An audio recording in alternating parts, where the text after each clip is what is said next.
জুলাই গণঅভ্যুত্থানে মানবতাবিরোধী অপরাধের মামলায় পলাতক সাবেক প্রধানমন্ত্রী শেখ হাসিনা সহ ৩ জনের বিচার এখন শেষ পর্যায়ে। তদন্ত কর্মকর্তা মোহাম্মদ আলমগীরের জেরা শেষে মামলাটি যুক্তিতর্ক পর্যায়ে যাবে।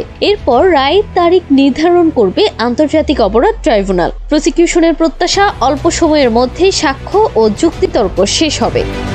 2024 সালের জুলাই গণঅভ্যুত্থানের সময় মানবতাবিরোধী অপরাধের অভিযোগে করা এই মামলায় তদন্ত সম্পন্ন হয় মে মাসে। এরপর আনুষ্ঠানিক অভিযোগ গঠিত হয় 10 জুলাই। মামলার প্রধান সাক্ষী হিসেবে বক্তব্য দেন যাত্রাবাড়িতে গুলিবিদ্ধ খোকন চন্দ্র বর্মন। তারপর থেকে 53 জন সাক্ষী সাক্ষ্য দিয়েছেন। সর্বশেষ সাক্ষ্য দিচ্ছেন তদন্ত কর্মকর্তা প্রসিকিউটর গাজী এম.এইচ. তামিম জানিয়েছেন 92টি দলিল ও 37টি ডিজিটাল প্রমাণ সহ প্রায় 14,000 পৃষ্ঠার তথ্য আদালতে উপস্থাপন করা হয়েছে।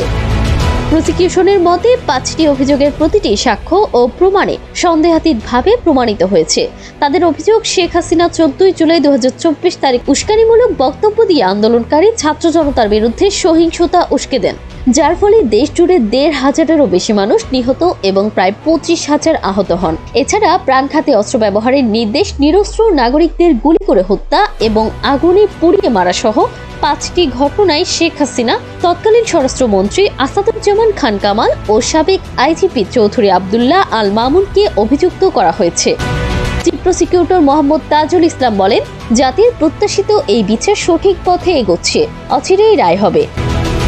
রাষ্ট্রনিযুক্ত আইনজীবী আমির হোসেন বলেন, সব সাক্ষীকেই জেরা করেছি, ভালো পয়েন্ট এনেছি। এখন আদালতের উপর নির্ভর করছে রায় কি হবে।